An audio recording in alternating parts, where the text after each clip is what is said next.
Hello guys, welcome to learn mathematics के इस channel में आप सभी का स्वागत है। अगर आपने अभी तक चैनल को सब्सक्राइब नहीं किया है तो सब्सक्राइब जरूर करें and press the bell icon so that you can get all the updates at the time.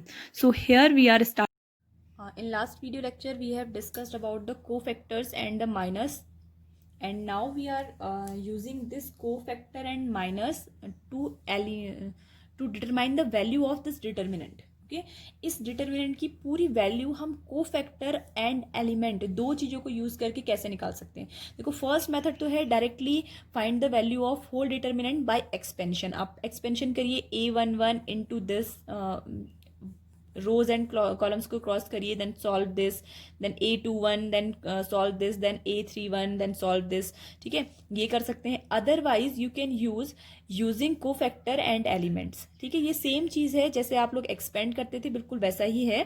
देखो, यूजिंग कोफैक्टर एंड एलिमेंट में हम क्या करते हैं, अगर हम किसी रो के, for example we are using R1, देखो R1 को यूज कर रही हूं तो कौन कौन से एलिमेंट आएंगे R1 में, a11, a12 एंड a13। ठीक है, तो these elements are multiplied to, ठीक है, डायरेक्टली पहले मल्टीप्लाई कर लेते हैं। These elements are multiplied to related cofactors. अगर a11 अपना a11 के कोफैक्टर से मल्टीप्लाई हो जाए, देन a12 R1 के अलोंग कर रहे हैं, अलोंग R1। ठीक है, a12 इंटू a12 सेम होना जरूरी है। Okay, a13 into capital of a13। देखो, small one is element and this is your cofactor, so if you multiply it you will get the value of your determinant. That means इसको solve करने के बाद आपको determinant की value निकल जाएगी। So we can say that by multiplying the elements to their corresponding cofactors. Okay, what we are multiplying?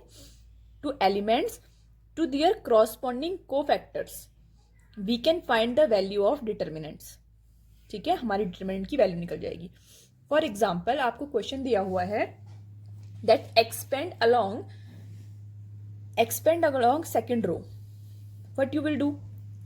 Along R2, reverse I have written along R2, if you have given what is the element, first element a21, it will multiply to a21। ठीक है, a22 and a23 will multiply to a23 and you will get the value of determinant here। ठीक है, तो ऐसे ही आप निकाल सकते हैं। you can use along the columns also। ठीक है, first column, second column, third column, along anyone। let's see along C3, see what is C3, a13 capital A13 plus a23 capital of a23। ये find करना मैंने आपको बताया है last video lecture में, cofactors. Just look at that, a33 is multiplied to a33, you will find the value of your determinant from here। ठीक है, and one more important thing is there, बहुत important है वो भी। let's see that if we are multiplying any element, if we are multiplying any element of the determinant to the cofactor which is not related to that element, which is not related to that element, इस element से जो relate नहीं करता है, 1 2। ठीक है, and a11 then a12 value है, so we are not using a12, we are using here a22। Okay, but one thing should be sure, one thing should be equal always, 1 is equal, so here we will use 1 3 1 3, we will use 1 3 and this is 1 3, we will use a12।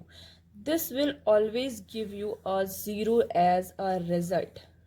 ठीक है, this can be come to proof in the examination that if we are multiplying any element of the determinant to the any other to the any other, not corresponding. यहाँ पर corresponding है, ध्यान रखना, same है, same corresponding होता है। Okay, if you are multiplying any element of the determinant to any other cofactor, अगर हम किसी अदर को फैक्टर से उसे मल्टीप्लाई कर रहे हैं, then their sum will give you the result 0 always. ठीक है, if we are multiplying corresponding things then we will get the value of determinant here. So this is the important thing. I think in exercise you have given the questions from there, that along R2 you have to expand one question, and along third column C3 also it is given that expand this along C3. So these are the formulas which you will use to solve them. Okay, and in next video lecture now we will solve about the adjoint and inverse. ठीक है, these all are very important things. This जो things थोड़ा सा difficult सी होती है ना, वो exam में बहुत ही इंपॉर्टेंट आपके रोल होता है उसका। एडजॉइन एंड इनवर्स डेफिनेटली इसमें से एक क्वेश्चन आपका फाइनल्स में भी और हाफ ईयरली में भी आएगा ही आएगा। Definitely one question will come from there, and it can be also come from elementary method also. Okay, so method तो कोई भी आए, but you have to find the inverse, and this question is also important for the 3 marks question. Very important it is, 3 marks question के लिए ये बहुत important है आपके बोर्ड एग्जाम्स के लिए, because properties of determinant is deleted from the syllabus for this year. So obviously उसमें से क्वेश्चन नहीं बनेंगे, तो आपके क्वेश्चन इसी में से आना है, बिकॉज प्रॉपर्टी ऑफ डिटर्मिनेंट के बहुत सारे क्वेश्चन आपके बोर्ड एग्जाम्स में आते हैं।